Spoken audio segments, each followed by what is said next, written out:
मेरा नाम राधिका है। मैं 22 साल की बहुत ही सुंदर औरत हूँ। औरत इसलिए कि मैं शादीशुदा हूँ। मेरे शादी के करीब 3 साल हो जाने के बाद भी अभी कोई बच्चा नहीं है। मेरे पति का टूर जॉब है जिससे वो हमेशा बाहर ही रहते हैं। मेरे घर में सास ससुर और एक छोटा देवर है। यह मेरी पहली कहानी है मेरी sexkahani.com पर। बच्चा नहीं होने का कारण डॉक्टर ने बताया हूँ तुम्हारा पति बहुत ही कमजोर है, इसलिए सबसे पहले उनका इलाज करवाओ। डॉक्टर से दिखाने के पहले मेरे घर वाले यही समझ रहे थे कि दोष मुझ में ही है। जब मैं ये बात अपने सास को बताया कि डॉक्टर ने कहा है कि प्रॉब्लम पति में है, तो वो लोग शांत हुए, नहीं तो वो लोग हमेशा ताने देते थे। जब मैं ये बात अपने सास को बता रही थी तब मेरा देवर भी वही था। मेरे सास ससुर दोनों नीचे फ्लोर पे रहते हैं और मेरा कमरा ऊपर है। मेरा देवर का भी कमरा मेरे कमरे के बगल में है। उस दिन रात का खाना खा के ऊपर छत पर टहल रहे थे, तभी वह देवर आ गया। बोला, क्या बात है भाभी, आप तो बड़े ही सुंदर लग रही हो। आपका डिओड्रेंट की खुशबू से तो कोई भी लड़का आपके पास खींचा चला आएगा। मैंने कहा, चल झूठे चुप हो जा। मैंने उसे तिरछी नजर से देखते हुए बोली, आज बड़ी शरारत सूझ रही है। लगता ही नहीं आप उन्हीं के भाई हो जो मुझे देखता नहीं है, और एक है कि मेरी डिओड्रेंट की खुशबू से चले आते हो। हॉट और सेक्सी सेक्स कहानियाँ मैं खुद चुदी और बेटी को भी चुदवाई रमेश बाबू से। देवर भी बड़ा कमीना है। वो बोला, तो मैं बन जाता हूँ आपका पति, आपको जो चाहिए वो मिलेगा। मैंने कहा, नहीं जी, मैं वैसी नहीं हूँ जैसा तुम समझ रहे हो। मैं सिर्फ अपने पति की ही हूँ।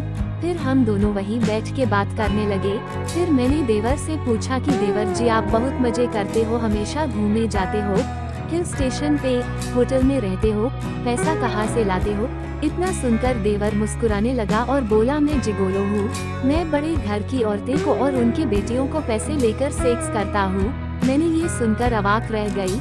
फिर मैंने कहा, अच्छा, कोई तो गली गली घूमते रहता है लड़कियों को पटाने के लिए, और एक तुम हो जो सेक्स भी करते हो और पैसे भी लेते हो। वो बोला, हाँ जी, मैं सेक्स के बदले पैसे लेता हूँ। रात के करीब 12 बज गए थे बात करते करते, और हम दोनों अपने अपने कमरे में सोने के लिए चले गए। मुझे पता नहीं आज क्यों अपने देवर से चुदवाने का मन कर रहा था, पर मैं ये बात कैसे कहती। यही सब सोच कर करवटें बदल रहे थे, नींद नहीं आ रही थी। तभी मेरे मोबाइल पे कॉल आया। मैंने देखा इतनी रात को, नंबर देखा तो पता चला देवर का ही फोन था। मैंने मोबाइल उठाया तो देवर ने कहा, सॉरी भाभी, आपको इतनी रात को नींद से उठाया। मैं बोली, हाँ बोलो, कोई बात नहीं। तो देवर ने कहा, भाभी मन नहीं लग रहा है क्या, मैं आपके कमरे में आकर सो जाऊं? मैंने कहा, ठीक है, और वो मेरे कमरे में आ गया। बोला, भाभी आपसे एक बात और कहनी है, आप मुझे बहुत ही अच्छी लगती हो। हॉट और सेक्सी सेक्स कहानियाँ दोनों बहनों को रात भर चोदा अंकल ने। मैं तो बहुत सारी लड़कियों को और औरतों चोदा है, पर आपको देखकर मेरा लंड खड़ा हो जाता है। जब भी आपको देखता हूँ आपका गांड और चूच की उभार को देख कर रहा नहीं जाता है और मूठ मारना पड़ता है, तब आराम मिलता है। मैं यही सोच रहा था कि जब मैं मूठ मारकर सब बर्बाद कर देता हूँ क्या फायदा। भाभी को तो इसी चीज की जरूरत है, मैं उनकी जरूरत को पूरा कर देता हूँ। भाभी माँ भी बन जाएगी और घर में एक नन्हा मेहमान भी आ जाएगा। इतना मैं सुनते ही अपने देवर को गले से लगा लिया और चूम कर कहा, मेरे मन की बात आपने सुन ली देवर जी, मैं आपकी हूँ, आप जो चाहे कर सकते हो, पर इस बात का ध्यान रहे कि ये बात किसी को बताना नहीं है। उसने कहा, नहीं, कभी नहीं बताऊंगा, और वो भी मेरे होठ पे किश करने लगा और पीछे से मेरे चूतड़ को कस के दबा के अपने लंड के पास ले गया और ऊपर से ही धक्का लगाने लगा। मैंने कहा, इतनी भी जल्दी क्या है, पूरी रात अपने पास है। नीचे मम्मी पापा सो गए हैं, जो करना है बढ़िया से करो। और वो मेरे ब्लाउज को खोलने लगा, फिर ब्रा को खोल दिया। मेरा चूच जैसे ही आजाद हुआ वो अपने मुंह में लेके चूसने लगा और दबाने लगा। मैं उसके बालों को सहलाने लगी और मेरे पूरे बदन पे एक बिजली से दौड़ने लगी। इसके बाद वो मेरी पेटीकोट को खोल दिया और मेरे चूत को चाटने लगा। मैं ये मजा करीब 10 मिनट तक ली।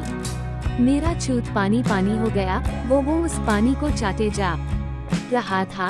मैं सेक्स करने के उतावली होने लगी और मैंने उसको बेड पे धक्का दे दिया और मैंने उसके लुंगी को खोलकर जांघिया उतार फेंकी और उसका मोटा लंड मुंह में लेके चूसने लगी। फिर रहा नहीं गया, मैं नीचे होकर बोली, चोदो मुझे, आज मुझे खुश कर दो। वो भी बड़ा जबरदस्त बॉडी बिल्डर टाइप का लड़का है। मेरे चूत पे लंड रखकर एक धक्के में अंदर कर दिया। हॉट और सेक्सी सेक्स कहानियाँ। पापा ने चूत और गांड लाल कर दिया चोद चोद कर। पहली बार मुझे इतना मोटा और लंबा लंड मेरे चूत में गया। मैं तो कराहने लगी क्योंकि लंड अंदर तक जा रहा था। हर एक धक्के पे चिक निकल रही थी, पर 10-20 धक्के के बाद ही मेरे तन बदन में आग लग गई और गांड उठा उठा के चुदवाने लगी। पूरी रात कभी गांड मरवाई, कभी बूर चुदवाया। ये सब रात भर नहीं, आज 3 महीने हो गए हैं। रोज चुदवाती हूँ। और एक खुशखबरी भी है, अब मैं माँ बनने वाली हूँ। मेरे बच्चे का पापा मेरा देवर होने वाला है। आपको मेरी कहानी कैसी लगी जरूर बताएं।